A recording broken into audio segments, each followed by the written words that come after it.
Halo,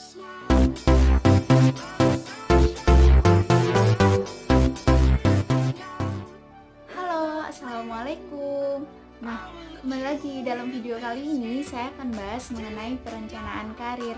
Nah, perencanaan karir ini bertujuan untuk semua kalangan, baik teman-teman yang masih duduk di bangku SMP, SMA, atau teman-teman mahasiswa.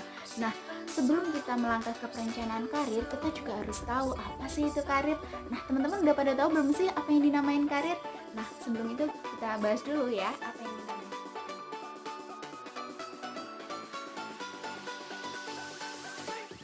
Kita bahas yang pertama ya, yaitu mengenai karir. Nah, apa itu karir?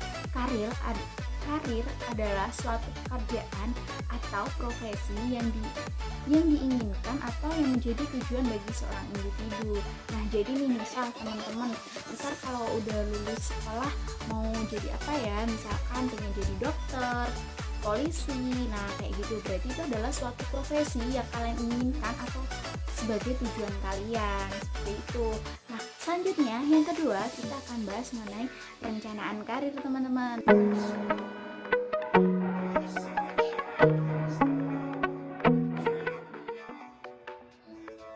Nah, tadi apabila yang pertama kita udah bahas mengenai karir, kalau karir itu mengenai pekerjaan atau profesi yang diminati individu, sedangkan yang kedua ini kita bakal bahas mengenai perencanaan karir. Jadi, kalau perencanaan karir itu adalah suatu aktivitas atau kegiatan yang dilakukan secara terarah dan terfokus berdasarkan potensi yang dimiliki. Nah, potensi yang dimiliki ini seperti bakat, minat, keyakinan, dan nilai-nilai yang kita miliki untuk mendapatkan sumber penghasilan yang memungkinkan kita untuk maju dan berkembang secara lebih baik secara kualitas maupun kuantitas, seperti itu. Jadi itu perbedaannya antara karir dan perencanaan karir. Nah, apabila sudah membahas mengenai perencanaan karir, pasti bakal timbul pertanyaan-pertanyaan seperti apa sih harus diperhatikan dalam perencanaan karir, atau apa sih poin-poin penting dalam perencanaan karir. Nah, apabila muncul pertanyaan-pertanyaan seperti ini, yang harus diperhatikan atau poin-poin terpentingnya yaitu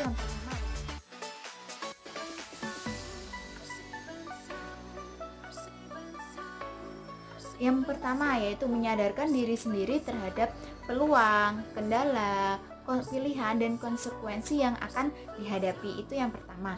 Sedangkan yang kedua adalah mengidentifikasi tujuan hidup yang terutama berkaitan dengan karir, seperti itu. Nah, sedangkan yang ketiga yaitu penyusunan program pendidikan, keterampilan dan pengalaman, seperti itu. Hal itu adalah poin-poin penting yang harus diperhatikan dalam penyusunan perencanaan karir.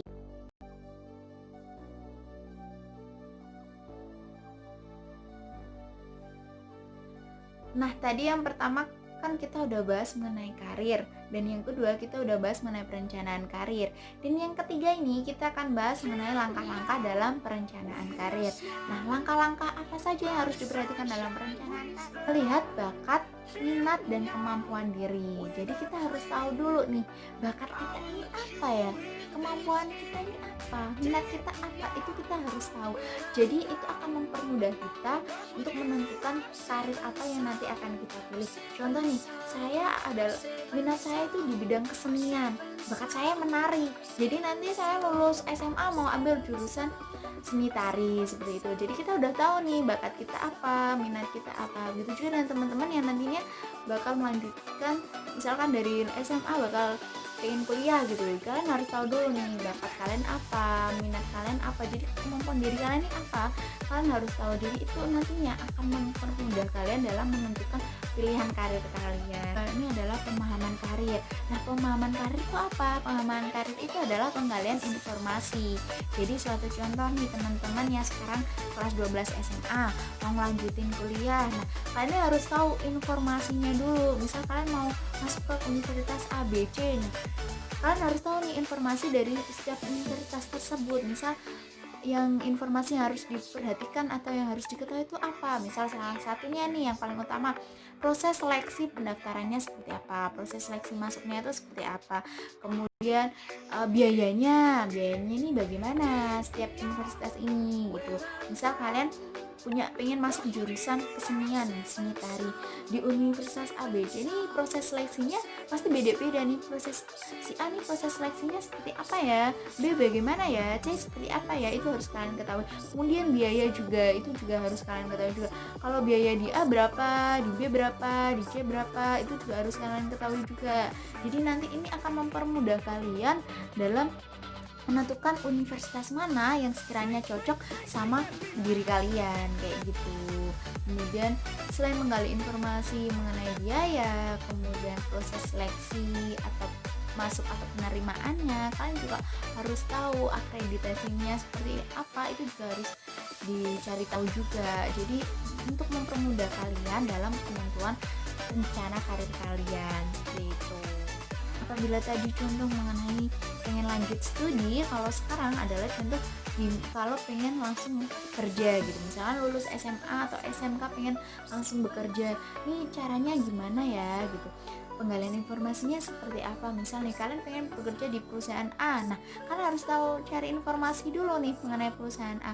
Nah informasinya nih mengenai apa aja, misal mengenai proses masuk perusahaan tersebut seperti apa sistemnya, syarat-syaratnya seperti apa, kemudian karir di sana gimana nih, kenaikan jabatannya seperti apa ya, itu harus diperhatikan juga. Atau mungkin yang ketiga, misal nih mengenai gajinya bagaimana ya di sana. Nah, itu adalah beberapa trik atau hal-hal yang perlu diperhatikan seperti itu. Jadi itulah, baik yang mau lanjut studi atau mau lanjut bekerja, itulah yang harus diperhatikan. Jadi kalian harus benar-benar menggali informasi benar-benar nih. Jadi nantinya akan mudah nih bagi kalian ketika kalian mau daftar di sana, atau kalian mau daftar kuliah di sana. Oh, saya udah tahu nih informasi mengenai universitas tersebut, jadi ini yang harus saya siapkan gitu. Atau kalau saya mau kerja di perusahaan itu, oh saya udah tahu nih apa yang harus saya siapkan nanti kalau saya masuk ke situ, karena saya udah tahu informasinya, kayak gitu. Jadi untuk mempermudah kalian dalam menentukan rencana karir kalian. Nah selain itu nih di universitas ada beasiswa nggak ya? Nah itu juga harus bisa dicari juga. Itu adalah suatu informasi. Misal ada beasiswa apa aja ya di setiap universitas ini. Misal kita kan membutuhkan, kita nggak tahu nih. Misal kita membutuhkan beasiswa. Nah universitas mana nih ya kira-kira yang peluang beasiswanya banyak, kayak gitu. Itu juga sebuah informasi yang dapat mempermudah diri kita juga. Itu jadi buat teman-teman ya, itulah beberapa pengembangan karir atau penggalian informasi yang harus dilakukan. Selanjutnya, langkah ketiga yang harus diperhatikan adalah mengikuti pelatihan. Nah, maksudnya mengikuti pelatihan ini apa? Nah, buat teman-teman yang mau lanjut bekerja atau lanjut studi lanjut, kan kalian tadi udah menggali informasinya nih.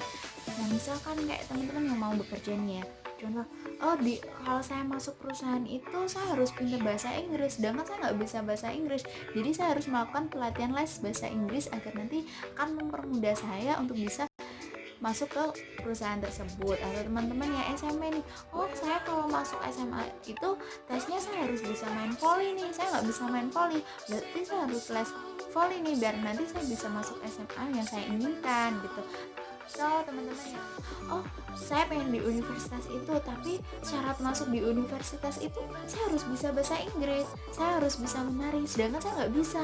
Gimana ya caranya? Nah caranya adalah mengikuti pelatihan les bahasa Inggris, les tari. Untuk apa? Oh kalau saya ikut les tari, kalau saya ikut les bahasa Inggris, nanti saya akan memudahkan saya untuk bisa masuk universitas tersebut gitu. Jadi itulah manfaatnya mengikuti pelatihan, jadi untuk mempermudah kita.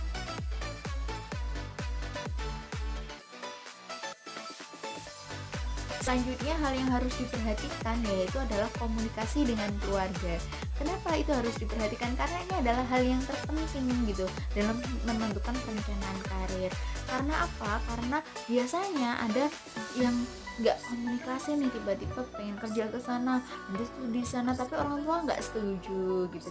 Jadi itu akan membuat kita down gitu. Oh kita nggak disetujui nih, padahal kita udah punya semangat. Nah sebelum melangkah ke situ itu harus dikomunikasikan dulu dengan keluarga. Misal mau studi lanjut atau misal mau bekerja, misal teman-teman yang masih SMA nih mau masuk SMA atau SMK di sana, ini harus dikomunikasikan dulu sama orang tua, minta pendapatnya seperti sarannya gitu. Misal Bu, Pak, saya mau kerja di perusahaan A, saya mau lanjut kuliah di perusahaan A, saya mau lanjut sekolah di sekolah ini gitu. Itu dikomunikasikan gitu. Kalau respon orang tua positif itu alhamdulillah ya, jadi akan mempermudah kita untuk bisa lanjut ke situ atau mau bekerja di situ. Tapi kalau orang tua responnya negatif, nah ini nih yang bakal bikin ribet gitu kan ya. Padahal kita udah punya semangat nih, tapi orang tua nggak dukung gitu. Nah, kita jadi tahu, oh sebelum saya melangkah nih jauh-jauh hari kan udah dikomunikasiin sama orang tua. Ketika orang tua saya nggak setuju nih saya masuk universitas itu, tua saya nggak setuju nih saya kerja di situ.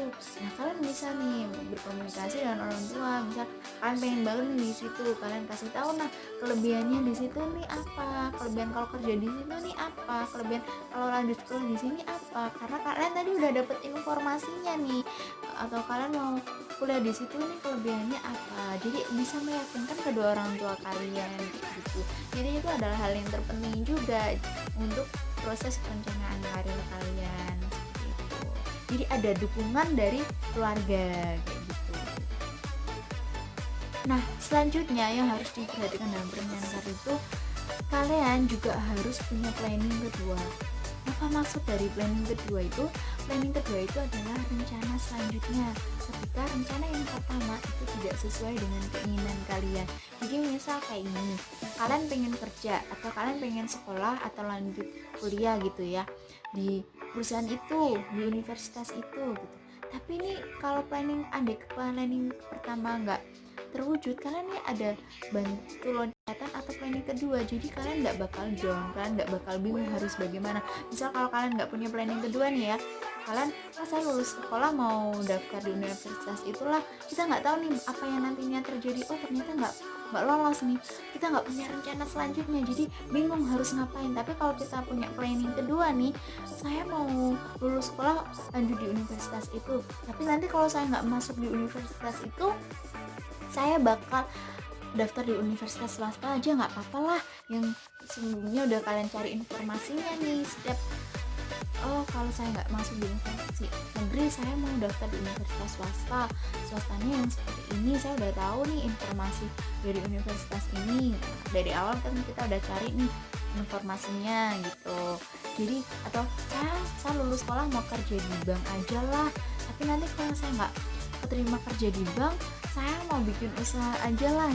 Jadi kita punya planning selanjutnya. Jadi apabila planning pertama itu nggak sesuai dengan harapan kita punya planning kedua gitu, seperti itu. Jadi kita harus punya planning yang lain gitu. Jadi itu nanti akan mempermudah kita agar kita tuh nggak down atau kita nggak kebingungan nantinya apabila harapan pertama kita itu nggak bisa sesuai dengan keinginan kita kayak gitu. Jadi harus benar-benar direncanakan nih karirnya seperti apa, seperti itu.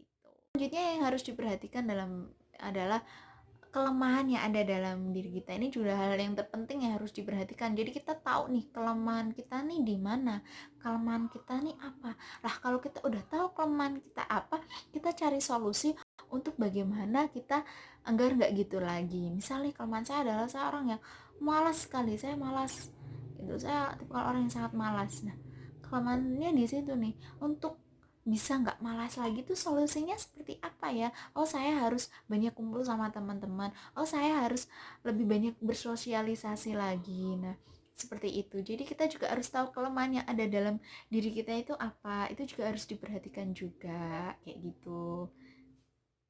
Nah jadi itu teman-teman yang harus diperhatikan atau yang harus diketahui untuk perencanaan karir kita, baik teman-teman yang masih duduk di bangku SMP, teman-teman yang duduk di bangku SMA, atau teman-teman mahasiswa. Jadi nanti buat teman-teman yang SMA ini udah punya gambaran nih, oh nanti saya lulus SMP saya mau sekolah di mana, itu udah punya gambarannya, udah tahu oh saya harus cari informasi apa aja nih nanti biar bisa masuk SMA atau SMK yang diinginkan gitu.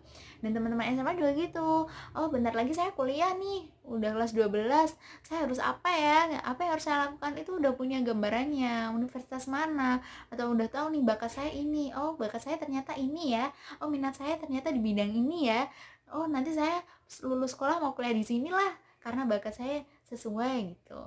Jadi itu udah punya gambarannya lah. Atau teman-teman mahasiswa oh nanti saya lulus kuliah, saya mau lanjut S2 lah, saya mau kerja lagi lah, itu udah punya gambarannya mulai sekarang. Jadi sekian video kali ini, saya mengucapkan terima kasih dan mohon maaf yang sebesar-besarnya apabila ada perkataan yang menyinggung, kurang dimengerti atau kurang dipahami, saya mohon maaf. Dan juga buat teman-teman adik-adik semua yang sekarang lagi duduk di kelas 12 atau duduk di bangku SMP, tetap semangat ya. Semoga di masa pandemi ini kalian tetap bisa belajar dengan nyaman, tenang, dan jangan lupa untuk saran dan kritiknya di komentar di bawah ini. See you next time. Terima kasih banyak.